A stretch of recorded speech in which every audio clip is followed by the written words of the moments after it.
वकील बहू। जनक पेशे से एक बहुत अच्छी वकील थी, लेकिन कहते हैं ना, बहू कितनी भी बड़ी तोप क्यों ना हो, सास के सामने तो भीगी बिल्ली ही होती है। अरे जनक, क्या बात है। आज रोटी नहीं मिली अभी तक।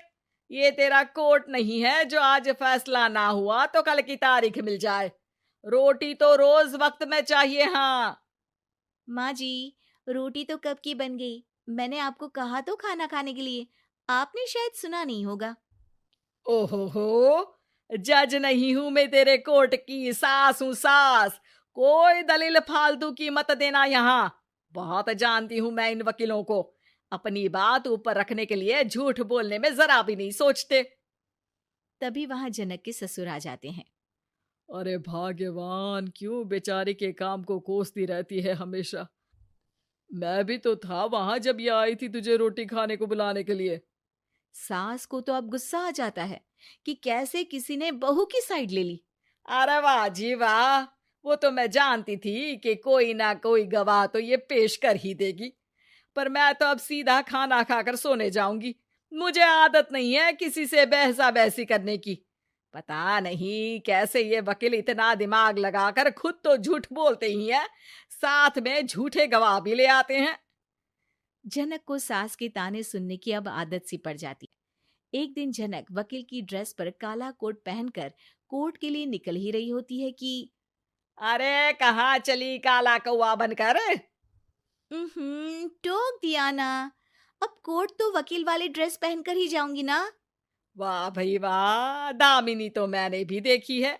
सन्नी पाजी ने ऐसा ही कोट पहना था और कहा था कि तारीख पर तारीख, तारीख पर तारीख। मतलब कि कोई बात करनी है तो बोलिए, वरना वक्त नहीं है मेरे पास खराब करने के लिए। अरे पता नहीं तुझ में क्या देखा मेरे बेटे ने। सारा दिन वकीलों वाली बहस करती है, भोली भाली सास के साथ। अच्छा सुन, जो इतनी बहस मेरे आगे करती है ना, जरा अपने बॉस से कर ले, जो 1 साल भी ना हुए तेरी शादी को और काले कपड़े पहना दिए। अंदर जा और लाल कोट पहन कर आ, पता तो चले कि नई नवेली शादी हुई है। अरे माँ जी, कोर्ट में मेरा बॉस क्या करेगा? ये तो पूरे देश की ड्रेस है वकीलों के लिए। लेकिन सास तो ठहरी सास। अच्छा, तो कोई जरूरत नहीं है 2-4 साल कोर्ट जाने की। शादी थोड़ी पुरानी हो जाए तब इजाजत दे दूंगी मैं तुझे काले कपड़े पहनने की। अब क्या था, मन मारकर जनक को लाल रंग का कोट पहनकर कोर्ट जाना पड़ता है। उसके जाने के बाद आहा, बढ़िया, ये पूरे देश की ड्रेस की बात करने वाली। अरे पहना दिया ना लाल कोट। अब सास आए दिन या तो जनक को उसके काम का ताना देती, या फिर उसका काम छुड़वा देने की धमकी। तंग आकर एक दिन जनक पति से कहती है, मैं सोच रही हूँ कि कोर्ट जाना बंद ही कर दूं। अरे क्यों यार, इतना अच्छा करियर है, क्यों छोड़ने की सोच रही हो? अरे लाल रंग का कोट पहनकर जाना पड़ता है। हर बात पर सास ताना देती है कि वकील तेज होते हैं, सवाल जवाब करते हैं, झूठी दलीलें देते हैं। अरे तो ठीक है ना, वो जो कहती है अपनी समझ से कहती है, लेकिन तुमको तो पता है ना कि सच्चाई क्या है। जनक को पति की बात से हौसला मिलता है कि तभी घर पर कुछ लोग आ जाते हैं। अरे आइए पंच साहब, कैसे आना हुआ? अरे भाई साहब, सुना है कि आपकी बहू वकील है। तभी वहां सास आ जाती है। हाँ है तो, लेकिन क्या हुआ?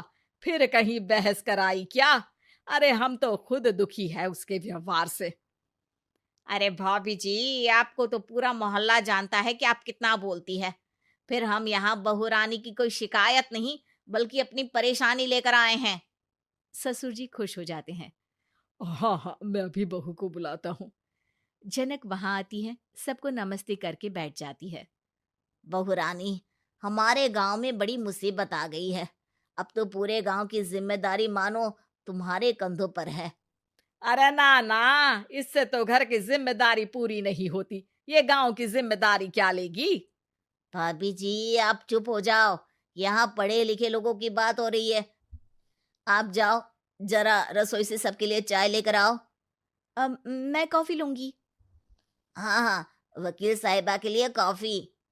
सास सर पैर सब पटक कर वहां से निकल जाती है। बहू, गांव में पानी नहीं आ रहा है, पड़ोसी राज्य ने हमारा पानी रोक रखा है। इसका मामला तो बड़े कोर्ट में चलेगा पंच जी, लेकिन ऐसा क्यों? वो राज्य हम लोगों से पानी के पैसे मांग रहा है। अब आधे गांव में पानी की सप्लाई खत्म हो गई है बहुरानी। अच्छा पंच साहब, बात गांव की है तो मैं जरूर केस लड़ूंगी।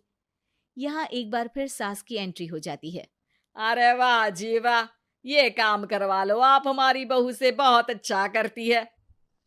मैं हूं सीधी सादी सास। इस लड़की ने कैसे लड़ लड़ कर मुझे साइड कर रखा है, ये तो अब आपको पता चल ही जाएगा। अरे भाभी जी, आपकी आवाज तो पूरे गांव को सुनाई पड़ती है जब आप बहू रानी को सुंदर वचन सुना रही होती हैं। अरे वकील बहू मिली है, फक्र करो फक्र। हाँ जी हाँ, सारी फकर तो हम लोग ही करें।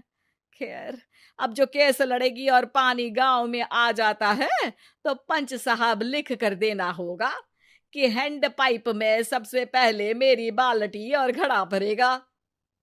अरे फिर तो हम बहू रानी के नाम पर घर पर ही सप्लाई दे देंगे, लेकिन ये इतना आसान नहीं है। बहू, गांव के पास अभी वकील करने की भी पैसे नहीं है तो। अरे पंच साहब, ये मेरे गांव का मामला है, मैं आपसे एक भी पैसा नहीं लूंगी। सास को बहू की बात पर गुस्सा आ जाता है, लेकिन सबके जाने के बाद झनक मन लगाकर गांव की परेशानियों को दूर करने में लग जाती है। और वो दिन भी आता है कि झनक केस जीत जाती है। अरे आज तो प्लम्बर आकर घर तक पाइप लगा गया है। खुश हो जाओ, मेरे कारण तुम लोगों को घर के अंदर ही पानी मिल जाएगा।